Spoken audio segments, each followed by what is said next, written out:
पे आए और आप उसको ले जाओ। बाजी सोचने लगी, बेचारी खाने पीने के भी लिए नहीं मिलता है और एक झोपड़ी के अंदर रह करके गुजारा करती है। बाजी ने कह दिया, मैं तुम्हारा ये 1 रुपया नहीं लूंगी, क्योंकि पहले जमाने में 1 रुपया की बहुत बड़ी कीमत थी। आज 1 रुपया 100 रुपया का समान समझो। और वो बाजी उससे पैसा लेकर के नहीं आई और ऐसी आ गई और उन्होंने जगजननी माता जी से कहा कि माता जी, एक बुढ़िया थी, लेकिन उसका बड़ा भाव था, वो 1 रुपया मुझे दान में दे रही थी, लेकिन उसके घर में कुछ खाने पीने के लिए नहीं था, इसीलिए मैंने उसका 1 रुपया नहीं लिया। तो जगजननी माता जी बाई जी को डांटते और कहते हैं कि तुमने 1 रुपया क्यों नहीं लिया? अगर तुम उसका 1 रुपया लेती तो मैं उसे 10 गुना बढ़ा करके देती, और तुमने उसका पैसा सेवा में नहीं लिया तो उसकी दरिद्रता दूर कैसे होगी? भाइयों बहनों, माताओं, साधु संत और महापुरुष आते हैं, वो हमसे सेवा कराते हैं, वो हमारी दरिद्रता को दूर करने के लिए आते हैं, लेकिन हम समझ नहीं पाते हैं। हम सोचते हैं हमारा पैसा फालतू जा रहा है। लेकिन आज एक नहीं, आज इस कलियों के अंदर भी हम गांव-गांव के अंदर जाते हैं, हजारों भक्त हैं जो गुरु महाराज जी को आगे लेके चलते हैं, वो मालो माल हो गए। वो 10वां हिस्सा गुरु महाराज जी का निकालते हर परिस्थिति में। आज कहते कि कहां से कहां हम पहुंच गए। आप हमारे साथ चलोगे तो देखोगे उनका अनुभव है। एक भाई 4 बच्चों को ट्यूशन पढ़ाता था और 4 बच्चों को ट्यूशन में 10वां हिस्सा गुरु महाराज जी की गुल्लक में डालता था, लेकिन आज सरकारी टीचर हो गया तो 11-11 हजार की चेक से सेवा करता है। तो धर्म किसी को कमाता नहीं है, लेकिन कहते हैं जैसी नीयत वैसी बरकत। तुम्हारी जैसी नीयत है वैसा ही मिलेगा, ज्यादा नहीं मिलेगा। अगर भगवान के लिए नियत ही नहीं तो धन बहुत है, अगर नियत नहीं तो क्या करेगा?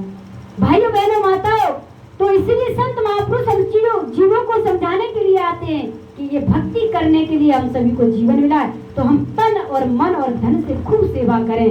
और जब तन मन धन को भगवान के चरणों में लगा देंगे, फिर देखना हमारे जीवन के अंदर कितनी खुशहाली है। क्योंकि कहा, आनंद के लुटे खजाने मेरे सदगुरु के दरबार में, आनंद के लुटे खजाने मेरे सदगुरु के दरबार में, सदगुरु के दरबार में, भाई संतों के दरबार में, सदगुरु के दरबार में, भाई संतों के दरबार में, खुशियों के लुटे खजाने भाई सदगुरु के दरबार में, खुशियों के लुटे खजाने भाई सदगुरु के दरबार, आनंद के लुटे खजाने भाई संतों के दरबार में।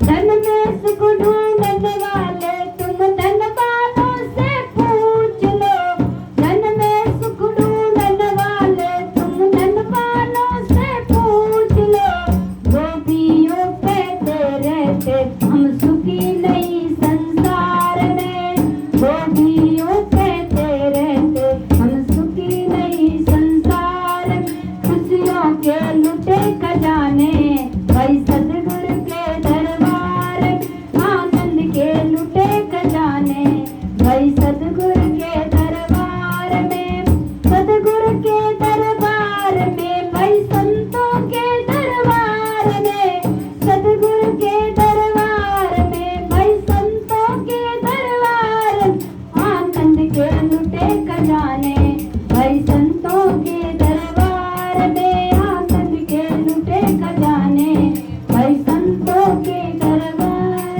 क्या कहा? आनंद के और सुख के खजाने कहाँ है? संतों के दरबार में है। इसलिए भगवान राम त्रिलोकीनाथ होकर के भी संतों के समागम में बैठे, भगवान श्री कृष्ण त्रिलोकीनाथ होकर के भी संतों के समागम में बैठे और गुरु की सेवा किया। राम कृष्ण से कौन बड़े, तिनहु ने गुरु कीन, और 3 लोक के बेधनी गुरु आगे आधीन। भगवान राम जैसे जो है 3 लोक के स्वामी, वो भी हमेशा गुरु महाराज जी की सेवा करते थे। भगवान श्री कृष्ण भी 3 लोक के स्वामी होकर के उज्जैन नगरी में जाकर के गुरु के दर की सेवा करते हैं। तो हमें और आपको तो नहीं करनी चाहिए ना? बताओ, करनी चाहिए कि नहीं? जोर से बोलो, कम सुनाई पड़ता है। करनी चाहिए, क्योंकि जो तीनों लोक के स्वामी होकर के उन्होंने गुरु की दर की सेवा किया, तो हमें और आपको भी करना पड़ेगा। क्योंकि कहा गुरु बिन भव निध तरे न कोई, और जो बिरंच शंकर सम हुई। बिरंच मतलब ब्रह्मा जी को कहा, चाहे भगवान शंकर के समान तपस्वी हो जाओ, लेकिन जब तक गुरु महाराज जी की कृपा नहीं है तब तक किसी का कल्याण नहीं होने वाला है। इसीलिए ऐसा गोल्डन चांस मिला है। गुरु महाराज जी ने इस कलयुग में भी इतना अत्याचार, इतना पापाचार, इतना भ्रष्टाचार छा रहा है, लोग धर्म से विमुख होते चले जा रहे हैं। आज कलयुग के अंदर धर्म सिर्फ एक पैर पर खड़ा हुआ है, लेकिन इस कलयुग के अंदर भी गुरु महाराज जी ने सतयुग लाने का बीड़ा उठाया है और संतों को गली गली के अंदर, घर घर के अंदर और हर जिले के अंदर भेज करके इस शांति का, सद्भावना का संदेश दे रहे हैं। लेकिन का बात समझ में आ जाए तो जरासी और नहीं आए तो लख 84। इसलिए कहा बात मानो न मानो खुशी आपकी, बात मानो न मानो खुशी आपकी, हम मुसाफिर हैं अब अपने घर जाएंगे, हम मुसाफिर हैं अब अपने घर जाएंगे। बात मानो न मानो खुशी आपकी, बात मानो न मानो खुशी आपकी, हम मुसाफिर हैं अब अपने घर जाएंगे, हम मुसाफिर हैं अब अपने घर जाएंगे। राम के नाम से प्यार कर लो जरा, राम के नाम से प्यार कर लो जरा, तेरा सोया मुकद्दर संभल जाएगा, तेरा सोया मुकद्दर संभल जाएगा। बात मानो ना लो खुशियाँ। क्या कहा कि संतों का तो केवल कहना होता है, अर्जी हमारी और मर्जी आपकी। जो संतों की बाणी को सुन करके सुरोधार कर लेता है और उस मार्ग पर चलने लगता है, तो उसका यह लोक और परलोक भी सार्थक हो जाता है। तो आगे आने वाली 15 जुलाई को गुरु पूर्णिमा का पावन पर्व उरई आश्रम में मनाया जा रहा है और अनेकों तीर्थ स्थल से चल करके साधु संत भी आ रहे हैं, बड़े भाई जी भी आ रहे हैं और कार्यक्रम 11 बजे से 2 बजे तक है। उसके बाद भंडारा है और 3 बजे से ज्ञान दीक्षा का कार्यक्रम भी है। तो गुरु पूर्णिमा में आप सभी लोगों को ज्यादा से ज्यादा संख्या में आना है। आपका रोड पर ही आश्रम है, जालौन बाईपास पे। अब जालौन बाईपास पे जो बम्बी के पास उतर जाएंगे, कहीं चलना नहीं पड़ेगा, रोड पर ही आश्रम है। तो साल में जो है, वैसे तो महीने में एक बार हाजिरी लगानी चाहिए, लेकिन गुरु पूर्णिमा में भी जरूर अवश्य हाजिरी लगाना चाहिए। आप लोग सुबह सुबह यहाँ से निकल जाएं और वहाँ पर जाकर के आपको खाने पीने की, आपकी हर चीज की व्यवस्था होगी और ज्यादा से ज्यादा संख्या में आप गुरु पूर्णिमा के पावन पर्व पर डायरेक्ट बस भी जाती है आपके यहाँ से, और यहाँ से डायरेक्ट बस जाती है और जालौन बाईपास पर ही रुकती है वो बस, और बाईपास पर ही आश्रम है। हाँ, नया बाईपास तो वहीं बस रुकती है डायरेक्ट। यहाँ से ये प्राइवेट बस होती है, डायरेक्ट वहीं रुकती है और सरकारी बस स्टैंड पे उतरेगी, रुकती है। लेकिन आप कह दो हमें जालौन बाईपास पे उतार दो, करसान बम्बी पास में ही, सामने ही आश्रम है, रोड पर ही है, बड़े आसानी से आप डायरेक्ट बस भी चेंज नहीं करनी पड़ेगी। एक ही बस में बैठो, जैसे हम एक ही बस में बैठे और डायरेक्ट उतरे, अपने आश्रम से बस पकड़ी और डायरेक्ट आ गए। तो आप लोगों के लिए सुविधा भी है और आप लोग ज्यादा से ज्यादा संख्या में गुरु पूजा के पावन पर्व पे आए। आप याद रखना 15 जुलाई को वो कार्यक्रम है और बहुत ही बड़ा कार्यक्रम है, ज्यादा से ज्यादा संख्या में अब आरती होगी। प्रेम से बोलिए श्री सदगुरुदेव महाराज जी की, आदि शक्ति जगती श्री माता जी की। आरती की थाली भी नहीं लाए, आरती की थाली नहीं लाए।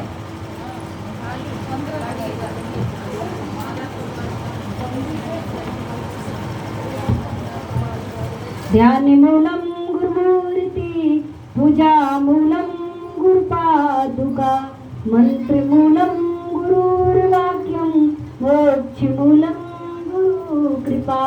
गुरुर्ब्रह्मा गुरुर्विष्णु गुरुर्देवो महेश्वरा, गुरुदेव साक्षात् परब्रह्म। तस्मै श्री गुरुवे नमः, तस्मै श्री गुरुवे नमः। जय गुरुदेव दयानिधि दीनन हितकारी, स्वामी दातन सुखकारी।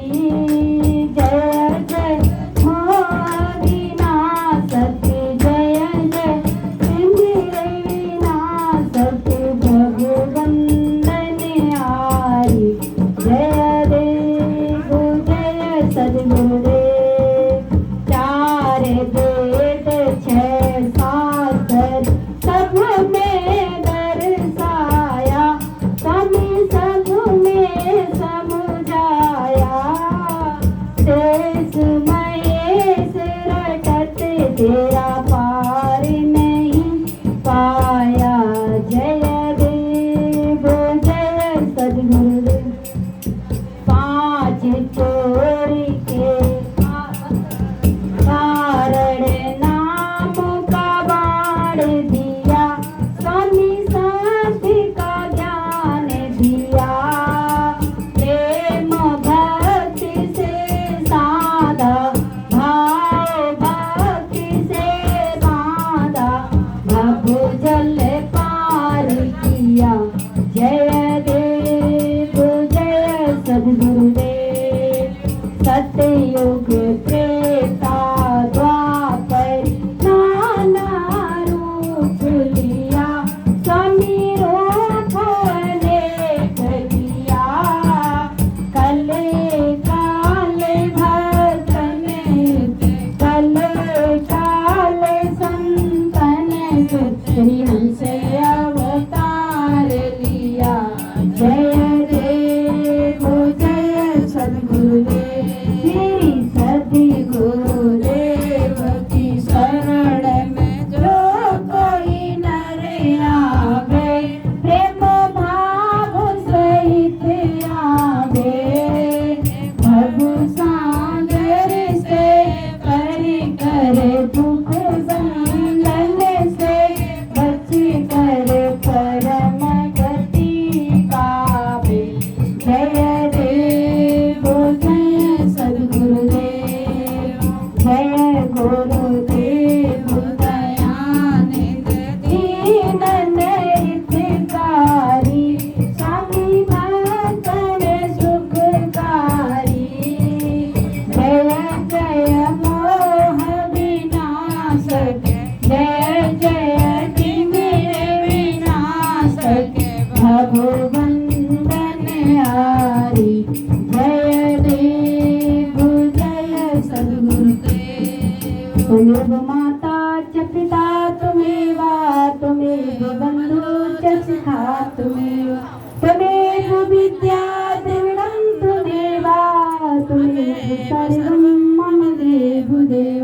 भक्तिदान मोहि दीजिए गुरुदेवन के देव, और नहीं कछु चाहिए निस दिन तुमरी से। बार बार बर मांगूं हर्ष देव श्री रंग, पद सरोज अन पायनी, भक्ति सदा सत्संग। आज भी तेरा आसरा, कल भी तेरी आस, घड़ी घड़ी तेरा आसरा, शरण पड़ा मैं दास। नाथ एक बर मांगूं कर कृपा मोहि देव, जन्म जन्म प्रभु पद कमल, कबू न घटे सने। प्रेम स्वर्गीय श्री सद्गुरुदेव महाराज जी की एक प्रार्थना है विश्व कल्याण।